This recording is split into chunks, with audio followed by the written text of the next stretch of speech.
नमस्कार, अपना बिहार देख रहे हैं आप। मैं हूं आपके साथ सिरांधा शेखर। शुरुआत बड़ी खबर के साथ। सीबीएसई 10वीं के नतीजे घोषित कर दिए गए हैं और आप इन नतीजों को cbseresults.nic.in पर देख सकते हैं। सीबीएसई 10वीं की मेरिट लिस्ट जारी नहीं होगी, पहले ही इस बात की जानकारी दे दी गई है सीबीएसई की तरफ से। कोरोना संकट के कारण दरअसल मेरिट लिस्ट जारी नहीं की जाएगी। पटना रीजन के रिजल्ट की बात करें तो पटना रीजन का रिजल्ट इस बार 90.69% रहा है। देश भर के रिजल्ट की अगर बात करें, देश भर में सीबीएसई 10वीं में 91.96% छात्र सफल रहे हैं। देश भर में 18 लाख से ज्यादा छात्र इन परीक्षाओं में शामिल हुए थे और अब नतीजों का इंतजार भी खत्म हो गया है। हम आपको बता दें, देश भर के रिजल्ट की बात करें, 91.96% छात्र 10वीं में इस बार पास हुए हैं। लेकिन जो छात्र इंतजार कर रहे थे कि मेरिट लिस्ट जारी होगा, ये पता चल पाएगा कि कौन टॉप करता है कौन नहीं, उन्हें निराशा हाथ लगेगी क्योंकि इस बार 10वीं की मेरिट लिस्ट भी जारी नहीं होगी। वजह जो है इसके पीछे वो है कोरोना की वजह से ही ये जारी नहीं किया जाएगा। पटना रीजन के रिजल्ट हम आपको बताएं तो 90.69% हैं जो छात्र इसमें पास हुए हैं। 18 लाख छात्र इन परीक्षाओं में शामिल हुए थे। ब्रिजम पांडे हमारे सहयोगी हमारे साथ जुड़ गए, उनसे लेंगे ज्यादा जानकारी। ब्रिजम, 10वीं के छात्रों का इंतजार अब खत्म हुआ, हालांकि मेरिट लिस्ट नहीं आएगी, लेकिन 90% से ज्यादा छात्र पटना रीजन के पास हुए हैं इन परीक्षाओं में। बिल्कुल, ये सबसे बड़ी खबर है क्योंकि 90% छात्र पटना रीजन के सफल हुए हैं। और सबसे बड़ी बात है कि लॉकडाउन की वजह से छात्र इस पल को सेलिब्रेट कर सकते हैं। कारण है लॉकडाउन और वजह है कोरोना। तो ऐसे हालत में जो छात्र हैं वो घर से ही अपने रिजल्ट को देख रहे हैं और अपने परिवार के साथ ही इस वक्त को, इस समय को सेलिब्रेट कर रहे हैं। रिजल्ट निकल चुका है। अब थोड़ी ही देर में ये भी पता चल जाएगा कि पटना रीजन से किसने टॉप किया है और कौन से टॉपर रहा है। हालांकि की तरफ से मनाही की गई है, छात्रों को आने से रोका गया है, इसलिए स्कूल में किसी भी तरह की कोई भीड़ नहीं देखी जा रही है। तिरंगा बिल्कुल ब्रिजम, ये एक अच्छी बात है। हालांकि हर बार हम देखते थे कि छात्रों के खिले चेहरे हम देख पाते थे जब रिजल्ट आता था, स्कूल में पहुंचते थे स्टूडेंट्स, लेकिन कोरोना है और ऐसे में ये अच्छी बात है कि लोग वेबसाइट पर ही, जो स्टूडेंट्स है वेबसाइट पर ही अपने नतीजे देख सकें। बहुत धन्यवाद ब्रिजम इस बातचीत और जानकारी के लिए। तो नतीजे जो है 10वीं के भी आ गए हैं 12वीं के बाद, और खबर यही कि 12वीं की तरह मेरिट लिस्ट 10वीं के भी जारी नहीं किए जाएंगे।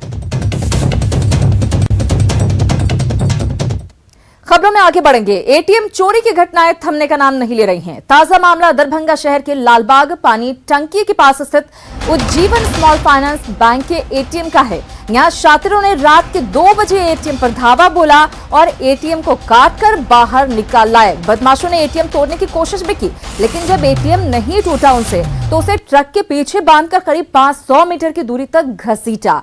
तस्वीरें सीसीटीवी में कैद हो गई हैं। बताया जा रहा है कि सोमवार की रात 2 बजे एटीएम चोरी की इस घटना को अंजाम दिया गया था। हालांकि पुलिस ने घटनास्थल से 500 मीटर की दूरी पर एटीएम बरामद कर लिया है और उसमें रखे 13,44,000 रुपए सुरक्षित पाए गए हैं। इस मामले में एक शख्स को हिरासत में लिया गया है। वहीं सीसीटीवी में कैद 3 अन्य लोगों की तलाश जारी है। सीसीटीवी में कैद हुई तस्वीरें आप भी देखिए, किस तरह से एटीएम की मशीन को तोड़कर बदमाश ले जा रहे थे। दरअसल ट्रक में बांध लिया था इन्होंने, लेकिन ज्यादा दूर तक नहीं ले जा सके। 500 मीटर तक ले गए थे, उसके बाद शायद उन्होंने छोड़ दिया। अब सीसीटीवी के आधार पर पुलिस मामले की जांच में जुटी हुई है, बदमाशों को पकड़ने की कवायद में जुटी हुई है।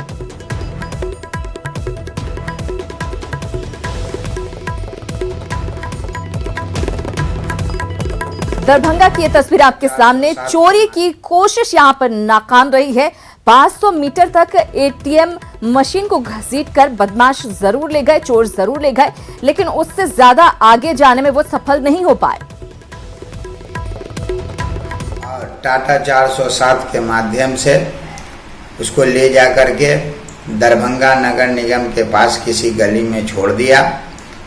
उसके बाद जब पुलिस प्रशासन आए और सीसीटीवी फुटेज निकाला गया तो घटना सुबह 5 बजे के आसपास अंजाम दी गई। जिस तरह से सुबह में ये एटीएम चोरी का मामला हुआ, इलाके के लोग हैरत में हैं। इसलिए कि इस तरह की घटना लालबाग में पहली बार।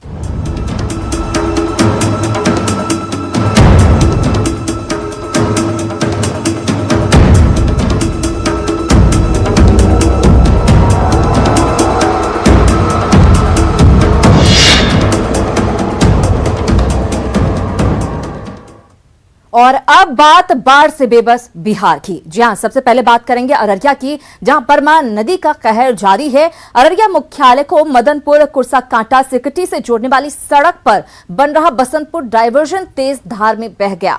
डायवर्जन के बह जाने से कई इलाकों का संपर्क मुख्यालय से टूट गया है। यहां 2 नाव हैं जो पहले से क्षतिग्रस्त हैं। ऐसे में जान जोखिम में डालकर ग्रामीण यात्रा करने को मजबूर हैं। इसका जायजा लिया है हमारे संवाददाता सतीश कुमार ने।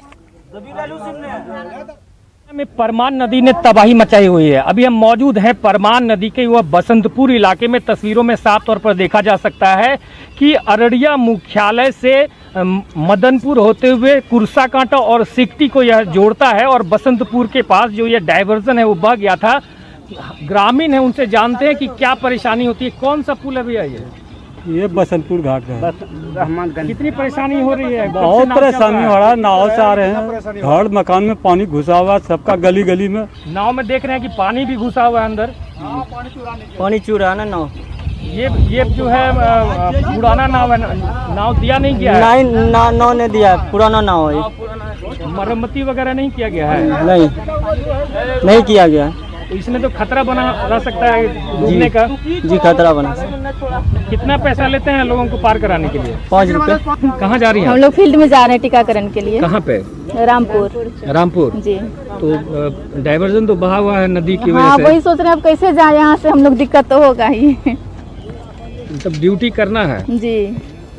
डर नहीं लग रहा है नाव वगैरह से? डर तो लग रहा है। पहली बार नाव भी, मतलब पानी भी इतना हम लोग कभी देखे नहीं थे। कभी ड्यूटी में पहली बार देख रहे थे। नहीं आता है। साफ तौर पर जो नदी में जो नाव चला रहे हैं ये पानी निकाल रहे हैं और पानी में कई जो है टूटा फूटा नाव है, जिसकी वजह से जो है पानी बार बार नाव में घुस जा रहा है, जिससे कभी भी कोई बड़ा हादसा हो सकता है। सतीश कुमार, न्यूज़ 18 अररिया। तो अररिया में परमान नदी अपने परवान पर है, तो मुजफ्फरपुर में बागमती नदी का जलस्तर बढ़ने से पानी पक्की सड़कों पर दबाव बनाने लगा है। सोनपुर दरगाह पीडब्ल्यूडी सड़क में कटाव होने लगा है। प्रशासन कटाव रोकने की कोशिश में जुटा हुआ है। मौके से जानकारी दे रहे हैं न्यूज़ 18 संवाददाता प्रवीण ठाकुर।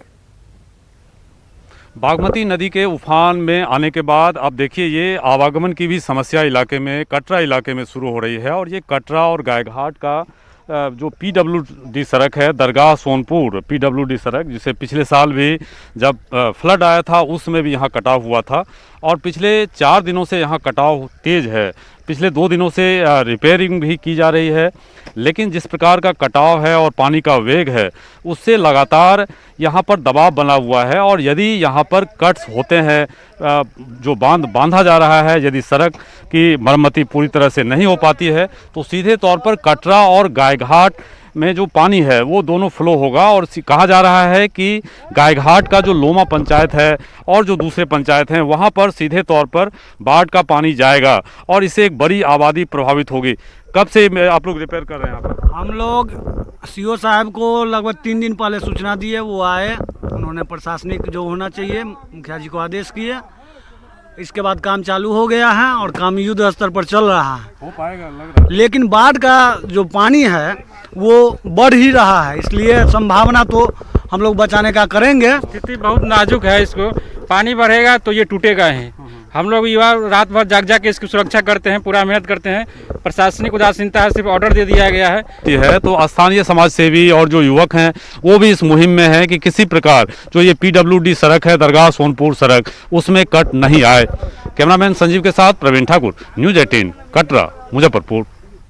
दरभंगा की तस्वीर भी कुछ अलग नहीं है। यहाँ हाया घाट में करेह का कहर देखने को मिल रहा है। करेह नदी का पानी दरभंगा हाया घाट मुख्य मार्ग पर आ गया है, जिससे जिला मुख्यालय से हाया घाट के लोगों का संपर्क टूटने लगा है और लोगों की परेशानी बढ़ गई है। इस सड़क के बंद होने के बाद लोगों को जिला मुख्यालय पहुंचने के लिए 40 किलोमीटर ज्यादा दूरी तय करनी पड़ेगी। वैकल्पिक व्यवस्था क्या होगा अगर मुख्यालय? वैकल्पिक व्यवस्था यही है जो अब 40 किलोमीटर घूम करके जाना होगा हायाघाट के आदमी को दरभंगा मुख्यालय, जटमल हायाघाट से जटमलपुर होते हुए लहरिया सराय होते हुए 40 किलोमीटर घूम के जाना। अपना निजी नाव से आदमी पब्लिक जा रहे हैं आ रहे हैं, जिसके पास साधन नहीं है वो पैदल जा रहा है आ रहा है, कखनी फंस जाएगा और रेत में फंस जाएगा जनता, उसका कोई ठीक नहीं है। और बात गोपालगंज की, जहां नेपाल के तराई क्षेत्रों में भले ही बारिश थम गई हो, लेकिन वाल्मीकि नगर बराज से छोड़ा गया करीब 3.5 लाख क्यूसेक पानी का बहाव अब गंडक नदी से गोपालगंज पहुंचने लगा है। गंडक नदी का जलस्तर बढ़ने से तटबंध के अंदर बसे करीब 35 गांव के ग्रामीणों की परेशानी बढ़ गई है। सदर प्रखंड के रिवर साइड में बसे जगरी टोला और मकसूदपुर खाप गांव के सैकड़ों ग्रामीणों की जिंदगी जहन्नुम बन गई है। घरों में पानी है और पानी के अंदर चौकी डालकर या फिर अस्थायी बांस की चचरी बनाकर लोग किसी तरह रहने को मजबूर हैं। प्रशासन और जनप्रतिनिधियों के खिलाफ यहां के लोगों में व्यवस्थाओं का सही इंतजाम न होने से आक्रोश भी देखा जा रहा है।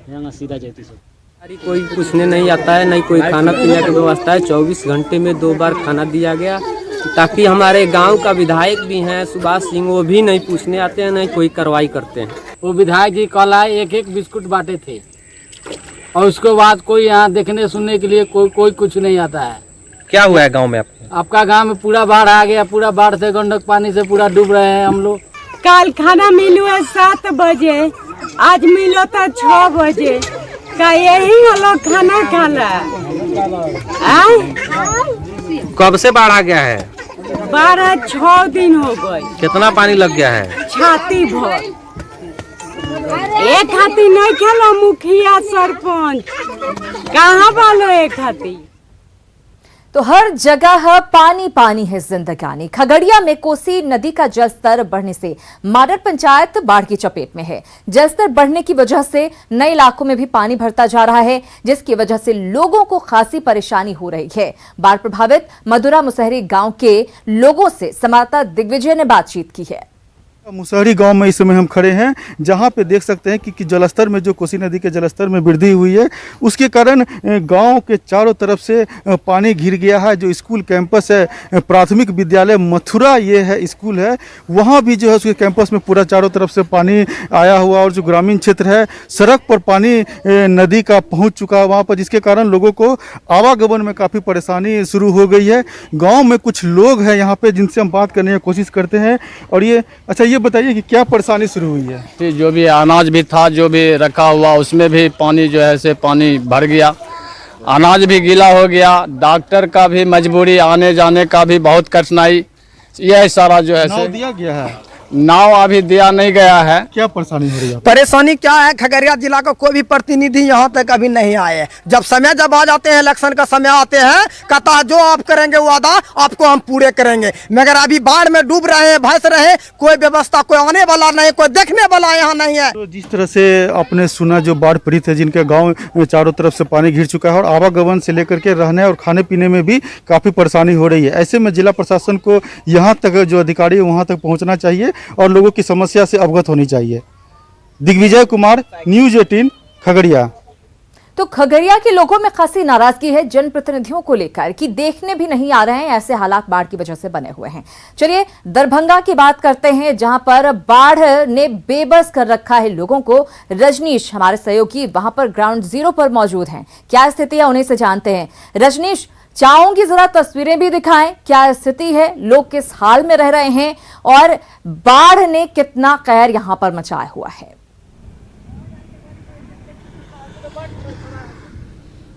सिरांधा, देखिए पिछले 48 घंटे से दरभंगा के लोग काफ़ी परेशान हैं, चूँकि कई इलाकों में जो तटबंध है वो टूटने के बाद पानी प्रवेश कर गया है। इस वक्त हम बिशनपुर इलाके में हैं, दरभंगा के बिशनपुर में, और देखिए कि चारों तरफ जलमग्न हो गया है। कई घर द्वार जो है देख सकते हैं कि पूरी तरह से पानी के आगोश में आ गया है और कई इलाके जो हैं एक तरह से कहें कि पूरी तरह से आवागमन वहाँ पर बाधित हो गया है। यानी दरभंगा शहर को छोड़ दें, लहरिया सराय को छोड़ दें, तो बाकी जो इलाके हैं 70% इलाका धीरे धीरे प्रभावित होता जा रहा है। लोग बता रहे हैं कि पिछले 7 दिनों में जो हुई बारिश है उसके बाद कमला नदी के साथ साथ बागमती, करेह, तमाम जो नदियां हैं वो उफान पर आ गई है और उसके बाद तटबंध टूटने लगा है। खासकर जिस इलाके में हम मौजूद हैं यहाँ पर समस्तीपुर का बॉर्डर है और दरभंगा का बॉर्डर है इलाका। कई गांव प्रभावित हुए, यानी 70 से ज़्यादा गांव है उसमें पानी प्रवेश कर गया है। लोग ऊंचे स्थानों पर शरण ले रहे हैं। लगातार तस्वीर हम दर्शकों को दिखा रहे हैं कि देखिए किस तरह से सड़कों पर अभी पानी नहीं चढ़ा है, लेकिन जो इलाका है, यानी हम एक बार फिर से दिखाएं, पंचायत भवन है। देखिए यहाँ पर एक पंचायत भवन है और हम दिखा रहे हैं कि देखिए किस तरह से पूरी तरह से डूब गया है। वहां तक जाने के लिए रास्ता तक नहीं है। ऊंची बिल्डिंग है लेकिन चारों तरफ पानी है। कुछ स्थानीय लोग हैं, जरा उनसे बात करते हैं कि हर बार दरभंगा की एक तरह से नियति बन गई है, क्या कहेंगे? कहिए कि स्थिति खराब रहता है हर एक साल। पानी के जरिए जो है पूरा हर एक साल जैसे पानी का गंभीर बढ़ाया जा रहा है। अभी सरकार भवन डूबा हुआ है, चारों तरफ पानी घिराव किए हुआ है और बांध जगा हुआ है और पूरे इलाका में पानी भरा हुआ है। क्या कोई राहत के लिए कुछ अभियान चला है कि नहीं? जी हाँ, राहत का अभियान चला है, रिलीफ मिलने वाला है। बाहर मिल गया? नहीं, अभी नहीं मिला लेकिन मिल जाएगा। बाहर साहब देखने के लिए हालात, बाहर रात का कारोबार हो रहा है, माने चालू है, लिसूस बन रहा है। तो अभी गांव के लोग अभी गांव में हैं या फिर बाहर निकलने लगे ऊंचे स्थानों पर? अभी तो गांव में है लेकिन कुछ आदमी जो बाहर पे आ रहे हैं, पानी जो चपट दे रहा है जो, तो कुछ पानी से ऊपर में लोग जा रहे हैं। क्या नाम हुआ आपका? हमारा नाम मोहम्मद सद्दीक नदाफ हुआ। कुछ और लोग हैं उनसे बात करते हैं, क्या कहेंगे दरभंगा में जिस तरह से हर बार जो विभिषिका देखते हैं आप लोग बाढ़ की? जी जी जी, हम गोढ़ेला पंचायत में मेरा घर है। गोढ़ेला पंचायत के वार्ड नंबर 8 का मैं वार्ड सदस्य भी हूँ। हर बार तो यहाँ बाढ़ आती है, बाढ़ से तबाही भी रहती है, लोग परेशान रहते हैं। इस बार भी फसल लगा हुआ था, बर्बाद हो गया। जानवरों को चारा मिल रहा है कि नहीं? जानवरों को अभी मुश्किल से चारा मिल रहा है, तबाही बढ़ती जा रही है, सब कुछ डूबा हुआ है। जिस तरह से हर बार आप लोग पिछले अगर कहा जाए तो 50 साल से दरभंगा की तरह से नियति बन गई है, तटबंध रोकने के लिए कोई व्यवस्था नहीं की गई? अब तक तो नहीं की गई है, लेकिन आश्वासन दिया जाता है। हम लोग प्रयास करते हैं कि राहत वगैरह जो दिया जाता है इससे तो कुछ हो नहीं रहा है। बिल्कुल, राहत सामग्री जो पहुंचाई जाती है उससे कब तक गुजारा होगा? रजनीश, सबसे बड़ी विडंबना यही है कि ये कोई पहला साल नहीं है जब इस तरह की स्थिति बन रही है, लेकिन ऐसा क्यों होता है कि बार बार तटबंध बनाया जाता है और वो टूट जाता है? इसका मतलब सही तरीके से इंतजाम नहीं किया जाता है। सुपौल का भी रुख कर लेते हैं। सुपौल में भी स्थिति कुछ अच्छी नहीं है। रवि एस नारायण घूरन में मौजूद हैं। रवि, जरा तस्वीरें दिखाएं सुपौल की, वहां पर कैसी तस्वीरें हैं, किन परेशानियों का सामना सुपौल वासी कर रहे हैं?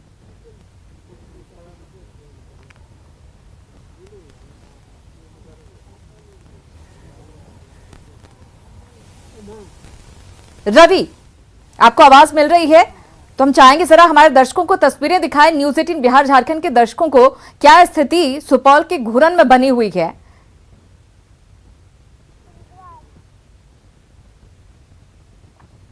तस्वीरें जरा देखिए, तस्वीरें बता रही हैं, बयां कर रही हैं कि क्या स्थिति है। यहां पर भी दूर दूर तक जहां तक नजर जाती है पानी ही पानी नजर आता है। कुछ यही स्थिति दरभंगा की है। रजनीश, आपके पास आऊंगी, तस्वीरें एक बार फिर से दिखाएं किस तरह से जहां तक निगाह जा रही है वहां पर पानी ही पानी नजर आ रहा है। आपने बताया कि कैसे वहां पर तटबंध टूट गया। इंतजाम क्यों नहीं किए जाते हैं? बारिश के पहले जब इस साल की बारिश खत्म होती है तो तमाम दावे किए जाते हैं कि अगले साल कोई परेशानी नहीं होगी, लेकिन हर बार यही होता है।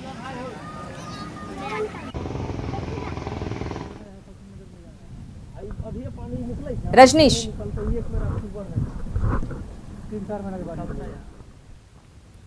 तस्वीरें हम आपको दिखा रहे हैं, हम बातचीत भी करेंगे और जानकारी भी लेंगे, लेकिन देखिए आप क्या हालात बने हुए हैं।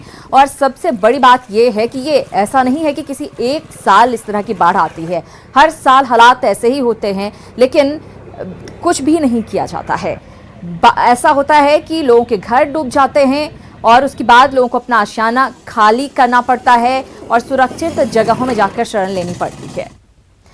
चलिए आगे मुजफ्फरपुर के हालात की जानकारी लेते हैं। मुजफ्फरपुर में बागमती नदी लगातार चौथे दिन खतरे के निशान से ऊपर बह रही है। हालांकि जलस्तर में करीब आधे मीटर की कमी आई है, लेकिन अभी भी नदी खतरे के निशान से 1.5 मीटर से ऊपर बह रही है। कटरा के बाकुची में नदी का जायजा लिया है न्यूज़ 18 संवाददाता प्रवीण ठाकुर ने। बागमती के खतरे के निशान से पार करने के बाद ही जो कटरा का ये आप देख रहे हैं बक्ची पीपा पुल, ये महत्वपूर्ण होता है कटरा प्रखंड मुख्यालय को। जो ये 14 पंचायत कटरा प्रखंड से जुड़ा हुआ है, उसको जोड़ने वाला ये महत्वपूर्ण पुल है जो पीपा पुल है। लेकिन आवागमन फिलहाल बाधित है नदी के जलस्तर बढ़ने की वजह से। बताया जाता है कि 5 किलोमीटर तक की लंबाई में 3 फीट पानी सड़क पे बह रहा है, तो साफ तौर पर आवागमन बाधित है।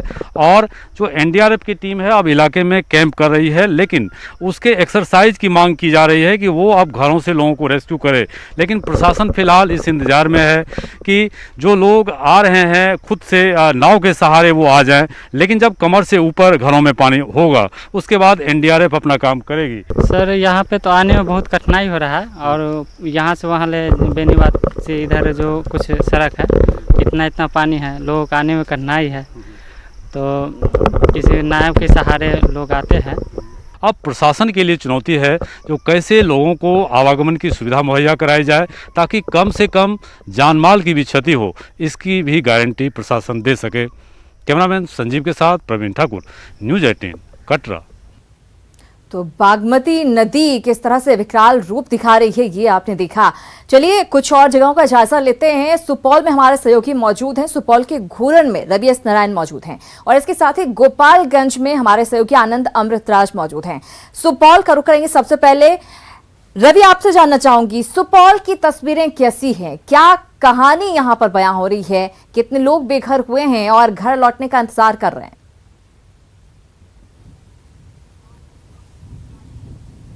जी बिल्कुल सनंदा, देखिए अभी हम जहाँ खड़े हैं वो वार्ड नंबर 1 है, घूरन पंचायत है और सदर प्रखंड है। सबसे बड़ी बात है कि सदर है और सदर की थोड़ा नज़ारा आपको दिखा देते हैं कि यहाँ पे जिस ढंग से कोसी की जो जलस्तर है लगातार बढ़ा है, उसके कारण जो है वो कई गांव जो है वो चपेट में आए हैं और यहाँ से गांव वाले को बाहर निकलने के लिए सिर्फ इकलौता जो जरिया है वो सिर्फ नाव है। हम अपने कैमरा पर्सन से कहेंगे कि आपको दिखा दें कि लगभग 200 से ज़्यादा जो घर है वो पूरी तरह से पानी की चपेट में है यहाँ पे इस पंचायत में, सदर प्रखंड में।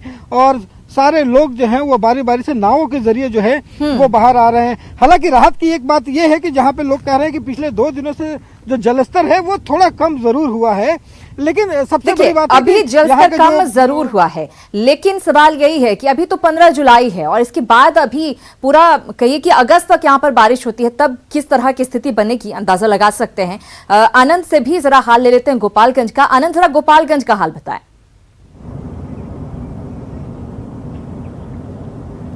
देखिए सर, इस वक्त मैं गोपालगंज के बैकुंठपुर विधानसभा में मौजूद हूं और सबसे पहले हम अपने दर्शकों को दिखाना चाहते हैं कि गंडक नदी की धार को, और गंडक नदी की धार को इस वक्त आप देख सकती हैं और काफ़ी करंट है और पानी की तेज रफ्तार देखकर अंदाजा लगाया जा सकता है कि गंडक नदी की वजह से गोपालगंज के कई गाँव में गंडक नदी का पानी प्रवेश कर चुका है और जिसकी वजह से कई गाँव बाढ़ में घिरे हुए हैं। और इस वक्त हम आपको तस्वीर दिखा रहे हैं, नदी के साथ साथ कुछ आपको गांव पेड़ के झुरमुट नजर आ रहे होंगे, उन तमाम झुरमुटों के पीछे कोई ना कोई गांव बसा हुआ है जी।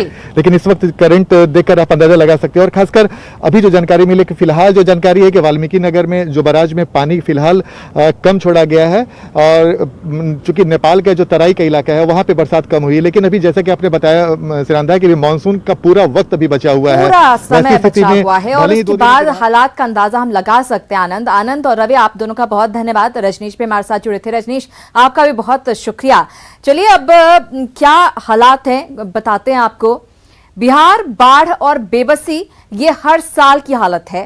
तैयारी हर साल की जाती है लेकिन लोगों की परेशानी कम होने के बदले हर साल बढ़ती ही जाती है और देखना होगा कि लोगों की मुश्किलें कम करने की कोशिशें क्या की जाती हैं। फिलहाल इस बुलेटिन में इतना ही, लेकिन न्यूज़ 18 बिहार झारखंड पर खबरों का सिलसिला लगातार जारी है।